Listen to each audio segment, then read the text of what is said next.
America, Iran, Israel का युद्ध अब पहुंच गया है अपने 13वें दिन में। 13 दिन इस युद्ध को हो चुके हैं और 13वें दिन जब जो युद्ध चल रहा है तो बहुत बड़ी परेशानियां पूरी दुनिया के लिए बढ़ने लगी हैं और उनमें सबसे बड़ी चीज, सबसे बड़ी परेशानी वो है ऑयल का, नेचुरल गैस का, क्रूड ऑयल का, एलएनजी का, एलपीजी का, सीएनजी का, इसकी कमी।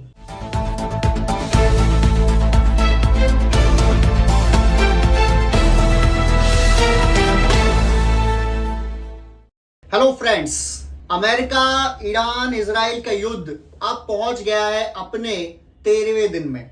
13 दिन इस युद्ध को हो चुके हैं और 13वें दिन जब जो युद्ध चल रहा है तो बहुत बड़ी परेशानियां पूरी दुनिया के लिए बढ़ने लगी हैं और उनमें सबसे बड़ी चीज, सबसे बड़ी परेशानी वो है ऑयल का, नेचुरल गैस का, क्रूड ऑयल का, एलएनजी का, एलपीजी का, सीएनजी का, इसकी कमी। और दुनिया भर में इसके तहत बहुत सारे एक्शंस देखने को मिलने शुरू हो गए हैं और हॉर्मुज स्ट्रेट, जहां से दुनिया का 20% crude oil and gas supply होती है, वहां पर जब से ईरान ने बोला कि हम यहां पर नहीं क्रॉस करने देंगे किसी भी ऑयल टैंकर को, किसी भी जहाज को, उसके बाद भी 2-4 जहाज निकलने की कोशिश कर रहे थे। उनमें 3 जहाजों को ईरान ने निशाना बनाया है, उनको हिट किया है। उनमें से कल हमने न्यूज दिखाई थी आपको, ये बताया था कि किस तरीके से जो मयूरी नारी नामक एक ऑयल टैंकर था जो थाईलैंड का था,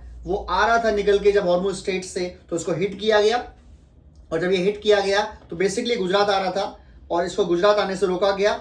उसके बाद इसमें आग लग गई, इसमें 23 क्रू मेंबर सवार थे। उसको फिर भारतीय सेना ने बहुत जल्दी करके 20 मेंबर को बचाया, हालांकि 3 मेंबर अभी भी लापता है। अब ये संकट और गहराता जा रहा है और ज्यादा।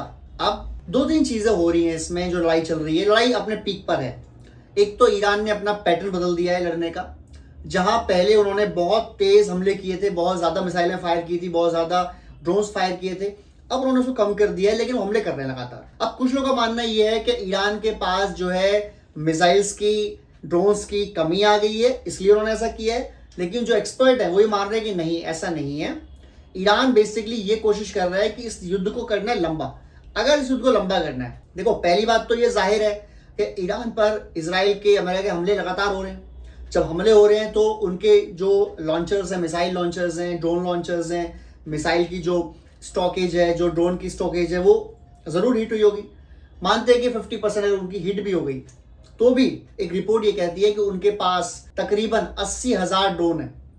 80,000। उनके पास 18 से 20,000 मिसाइल्स हैं, क्रूज मिसाइल्स। उनके पास 2,500 से 3,000 बैलिस्टिक मिसाइल्स हैं। तो अगर 50% कम भी कर दें तो भी उनका बहुत जकीरा है, बहुत एमुनेशन बाकी है उनके पास। और जब लड़ाई शुरू हुई थी उन्होंने पहले भी कहा था कि अब तक हमने वो मिसाइल्स एंड वो ड्रोन निकाले हैं जो हमारे कबाड़ था, अभी हमने असली चीज तो निकाली भी नहीं है।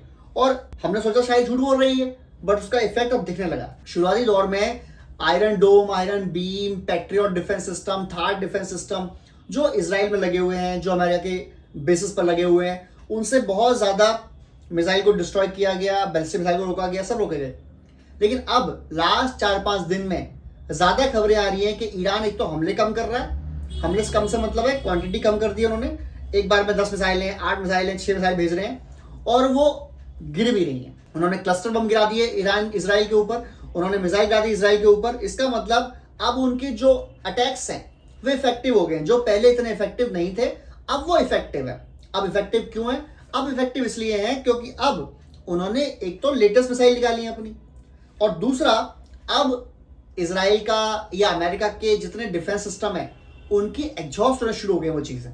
सबसे ज्यादा इस युद्ध का जो इफेक्ट पड़ रहा है अमेरिका, इजराइल और ईरान के अलावा, वो पड़ रहा है उन देशों पर जहां पर ऑयल की, क्रूड ऑयल की, नेचुरल गैसेस की, एलएनजी, सीएनजी, एलपीजी, इन सब की ज्यादा खपत है, लेकिन उनके पास इसका अपना उत्पादन नहीं है। और वो सबसे ज्यादा देश है एशिया कंट्रीज, क्योंकि एशिया में किसी के पास अपना नेचुरल ना तो गैस भंडार है ना तेल भंडार है, अगर है भी तो 2-4% से ज्यादा नहीं है। भारत भी अपनी जरूरत का 85 से 90% आयात करता है, क्रूड ऑयल भी, गैसेस भी। अब क्योंकि हार्मुज स्टेट ही भले वो दुनिया के कंपेयर में देखा जाए तो 20% ऑयल को ट्रांसपोर्ट करता है, बट अगर एशिया की बात की जाए, भारत की, चाइना की, जापान की, बांग्लादेश की, पाकिस्तान की, श्रीलंका की, तो इन कंट्रीज में तो 50% से ज्यादा उसी से आता है, उसी रूट से आता है। तो अब परेशानी ये होगी कि क्योंकि वहां से नहीं आ रहा तेल वगैरह, वो ब्लॉक कर दिया। मैंने बताया भी आपको कि हमले भी उन्होंने कर दिए IRGC ने, बिकॉज जो भी रूट क्रॉस कर रहे थे, कोशिश कर रहे थे, उनसे हो नहीं पा रहे थे, क्योंकि उन्होंने साफ कह रखा है कि कोई भी ऑयल टैंकर, कोई पानी का जहाज हार्मोज स्ट्रेट क्रॉस नहीं करेगा, हमने परमिशन नहीं दिया अदर देन चाइनीज। अब चाइना को इतना प्यार कर रहे हैं, उसका रीजन भी है, चाइना उनके साथ खड़ा हुआ है। चाइना उनसे तब भी ऑयल ले रहा था जब दुनिया नहीं ले रही थी, 80 से 90% ऑयल जा रहा था, और ईरान अपना तेल तो भेज रहा है, तो चाइना को दिक्कत तो नहीं है। फिर चाइना ने अपना रिजर्व भी बढ़ा के रखे, उनको पता है कि लड़ाई होने वाली है। तो एनीवेज, अब ये संकट कितना बड़ा है, कितना गहरा गया है, जो तेल संकट है, क्रूड ऑयल संकट है। अगर मैं आपको इसकी स्थिति बताऊं फिलहाल की, तो आपको समझ में आएगा कि अगर ये युद्ध और चल गया आफ्टर 10 दिन, तो वर्ल्ड की इकोनॉमी जो डिस्ट्रॉय होगी वो तो होगी, लेकिन मेन मुद्दा आएगा कि लोगों के घरों में गैस की दिक्कत हो जाएगी, जिससे LPG गैस की दिक्कत हो जाएगी, जिससे खाना बनता है। CNG की दिक्कत हो जाएगी, जिससे आप ट्रांसपोर्ट करते हो। LNG की दिक्कत हो जाएगी, सब ट्रांसपोर्ट करते हो। पेट्रोल डीजल मिलना कम हो सकता है, जिससे आप ट्रांसपोर्ट करते हो। हालांकि भारत में फिर भी स्थिति काफी कंट्रोल में है, सरकार काफी सारे इफेक्ट ले रही है, और एसेंशियल सर्विस एक्ट लागू हो गया है, जिसके बाद जो घर है, जो उपभोक्ता है, उनको मिलेगा सिलेंडर्स LPG, वो फर्स्ट प्रायोरिटी होंगे। और कमर्शियल जो चीजें हैं, रेस्टोरेंट हो गए, होटल्स हो गए, यहाँ गैस की सप्लाई बंद कर दी गई, और कर दी गई है। कई राज्यों में ये लागू हो गया है, राजस्थान में लागू हो गया है, कमर्शियल गैसेस का ऑर्डर नहीं ले रहे हैं। कर्नाटका में हो गया है, कर्नाटका बेंगलोर में तो होटल्स भी बंद कर दिए गए हैं, और महाराष्ट्र में 20 से 25% होटल बंद करने की कगार पे आ चुके हैं, और कमर्शियल सिलेंडर ना मिलने की वजह से कई सारे रेस्टोरेंट भी अब बंद हो रहे हैं। अगर वे अपने इस पे सेकंड ऑप्शन में जाएंगे, यानी बिजली से बनाते हैं खाना, तो फिर ये काम होगा कि उनके प्राइसेस बढ़ेंगे, ये दिक्कत बढ़ेगी, और वो फिर प्राइसेस वो खुद बियर करेंगे या वो क्लाइंट से लेंगे, एक और दिक्कत है। तो कंडीशन तो ठीक नहीं है भारत की, लेकिन फिर भी भारत के जो आम लोग हैं उनको घबराने की जरूरत नहीं है, उनके पास पर्याप्त मात्रा में LPG है, और सरकार बाकायदा स्टेप ले रही है कि और कहाँ से ऑर्डर लेने हैं। जैसे हम कनाडा से मंगा रहे हैं, हम रशिया से मंगा रहे हैं, रूट्स हम ऑल्टरनेटिव रूट से ऑर्डर मंगा रहे हैं अपने, ताकि हमें दिक्कतें ना हो। बट फिलहाल दिक्कत हो सकती है। बट सबसे ज़्यादा दिक्कत जो शुरू हुई है वो ये पाकिस्तान के अंदर। तो पाकिस्तान में क्या किया गया, पाकिस्तान के अंदर स्कूल कॉलेजेस सारे बंद कर दिए हैं 2 हफ्ते के लिए। सरकारी दफ्तरों में सिर्फ 4 दिन जाना है, बाकी 3 दिन नहीं जाना है, ताकि 50% के आसपास वो अपना जो वहाँ से पेट्रोल डीजल बचे उसको बचा सके। उसके अलावा जो प्राइवेट ऑफिसर्स हैं या ऑफिसेज हैं, उनको बोला गया है कि आप भाई घर से काम करें, वर्क फ्रॉम होम करें, आप ना जाएं ऑफिसेज, तो उससे भी कुछ फ़ायदा हो। यानी कोशिश करी है उन्होंने कि भाई जो भी वो पेट्रोल डीजल बचा सकें वो बचा लें, क्योंकि उनके पास 1 हफ्ते ज़्यादा का ऑयल एंड गैस रिजर्व है ही नहीं। दूसरा, पाकिस्तान के अंदर LPG सिलेंडर्स के दाम बढ़ा दिए गए हैं, और फिर बोला गया कि कल शुक्रवार को दोबारा फिर इसकी रेट बढ़ सकती है, यानी लगातार 2 हफ्ते इसकी रेट बढ़ सकती है, बिकॉज गैस है ही नहीं उनके पास। बांग्लादेश ने ये कर दिया है कि एक बाइक वाले को, यानी कि जो दुपहिया वाहन होता है, इसको एक दिन में 2 लीटर से ज़्यादा पेट्रोल नहीं मिलेगा। जो कार होती है उनको एक दिन में 15 लीटर से ज़्यादा पेट्रोल नहीं मिलेगा। जो बस होते हैं, ट्रक होते हैं, उनको जो बस होती हैं छोटी बसेस, उनको 100 लीटर, और जो ट्रक होते हैं जिनको चलना होता है उनको 400 से 500 लीटर पेट्रोल या डीजल मिलेगा, उससे ज़्यादा नहीं मिलेगा। प्लस उन्होंने ये भी कहा है कि छोटी दूरी के लिए, थोड़ी दूर के लिए साइकिल से जाएं, साइकिल का प्रयोग करें, बस बाइक वगैरह यूज़ ना करें। और अगर कोई ऐसा पाया गया जो बाइक यूज़ कर रहा है, दुपहिया वाहन यूज़ कर रहा है थोड़ी दूर की जाने के लिए भी, तो भी हम उस पर कड़ी कार्रवाई करेंगे, और हम हो सकता है उसे पुलिस केस भी कर दें। यूरोपीय की जो कंट्रीज़ हैं, जर्मनी हो गया, UK हो गया, उनके अंदर भी अब दिक्कत आ रही है। अब वो चाह रहे हैं यूरोप के देशेस कि जो ऑयल एंड गैस है वो हम ले लें रशिया से, और वो रिक्वेस्ट कर रहे हैं यूक्रेन से कि जो रशिया के थ्रू पाइपलाइन आती है, आप उसके थ्रू हमें ऑयल गैस आने दें, खासकर LPG LNG आने दें, ताकि जो सर्दी बढ़ रही है एक तो, और सर्दी तो बढ़ती रहती है, ऊपर से इस साइड से जो रूट आता था कतर, कुवैत वगैरह से, यहाँ से बंद हो गया सप्लाई, तो वो रूट खोल दें, अदरवाइज आपकी जो कॉस्ट है बढ़ती जा रही है। जर्मनी में तो जो मैन्युफैक्चरिंग कैपेसिटी है वो उनकी बहुत ज़्यादा डिग्रेड हो गई है, क्योंकि उनके पास एक तो रशिया से ऑयल गैस बंद है लगभग 4 साल से, जब से वॉर चल रहा है। यूरोप ने मना कर दिया हम आपसे लेंगे नहीं, इधर सैंक्शन लगा दिए, तो रशिया तो वहाँ माल भेज ही नहीं पा रहा है या बहुत कम भेज पा रहा है। इधर यूक्रेन ने कह दिया कि हमारे अंदर से जो पाइपलाइन गई है रशिया की, चाहे वो तेल की है, गैस की है, क्रूड ऑयल की है, हम वो जाने नहीं देंगे, हम वहाँ पे मना करेंगे, वहाँ पे बंद करेंगे। तो अब जर्मनी हो, यूके हो, फ्रांस हो, अब ये सब कह रहे हैं कि यार इधर से तो मिडिल ईस्ट से तो आना बंद हो गया, अमेरिका रह गया, वहां से ले सकते हैं, कनाडा ले सकते हैं, लेकिन अगर रशिया में दे देगा तो हमें सस्ता पड़ता है। रशिया से जो आता है वो सस्ता आता था इनको, क्योंकि पाइपलाइन थ्रू आता था, तो जो जाने आने की कॉस्ट है वो बच जाती थी, बहुत चीज बच जाती थी। लेकिन फिर भी उन्होंने मना किया क्योंकि इनको यूक्रेन के साथ खड़ा होना था, और अमेरिका ने इनको प्रेशराइज किया कि वहां से बंद करो गैस वगैरह लेना, वहां से बंद कर दिया गया। अब ये मिडिल ईस्ट से लेने लगे, साथ में अमेरिका से और कनाडा से लेने लगे। अब मिडिल ईस्ट में जब से वॉर शुरू हो गया, ईरान ने वहां मना करवा दिया 20%।